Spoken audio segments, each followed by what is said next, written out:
সংবিধান সংস্কার সহ বিভিন্ন কমিশন অন্তর্বর্তী সরকারের কাছে সুপারিশ সহ প্রতিবেদন জমা দেওয়ার পর তা নিয়ে পক্ষে বিপক্ষে আলোচনা হয়েছে অনেক।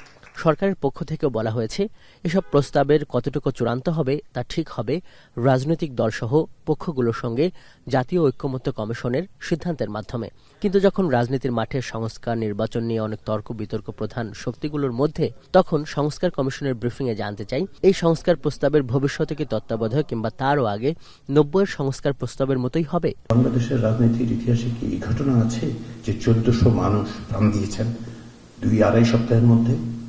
বাংলাদেশের ইতিহাসে কি এই অবস্থা আছে যে রাষ্ট্র ক্ষমতায় অধিষ্ঠিত, সর্বোচ্চ ক্ষমতায় অধিষ্ঠিত একজন শাসক সমস্ত রকম আন্তর্জাতিক আইন ভঙ্গ করে মানবাধিকার শুধু লঙ্ঘন করেছেন তা না, মানবতার বিরুদ্ধে অপরাধে যুক্ত থেকেছে? এটা আমি বলছি না, আপনি সাংবাদিক, আমরা সকলের সংবাদপত্র পড়ি, জাতিসংঘের রিপোর্ট বলছে সেটা।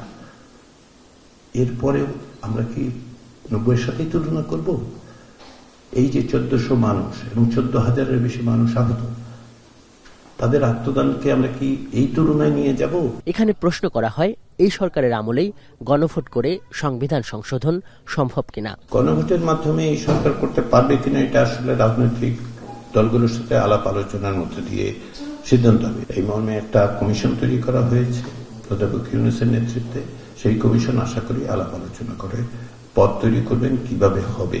প্রায় ১ মাস আগে প্রকাশিত সংবিধান সংস্কার কমিশনের দ্বিকক্ষ বিশিষ্ট আইনসভা, সংসদ সদস্য হবার ন্যূনতম বয়স, নারীর কোটা আসন, বহুত্ববাদ ও রাষ্ট্রধর্ম নিয়ে প্রশ্ন করেন সাংবাদিকেরা। জানতে চাওয়া হয় আসলে কি এসব প্রস্তাব এক একজন প্রধানমন্ত্রীকে স্বৈরাচারী হবার পথকে রুদ্ধ করবে? বাংলাদেশের বিভিন্ন রকম আন্দোলনে নেতৃত্ব দিয়েছেন তরুণরা। এখন যে তরুণরা রাজপথে প্রাণ দিতে পারবেন, আইন তৈরির ক্ষেত্রে তাদের অংশীদারিত্বের ব্যবস্থা আপনি কিভাবে করবেন বলুন? তাদেরকে আপনার সংসদেই আসতে দিতে চাচ্ছেন না।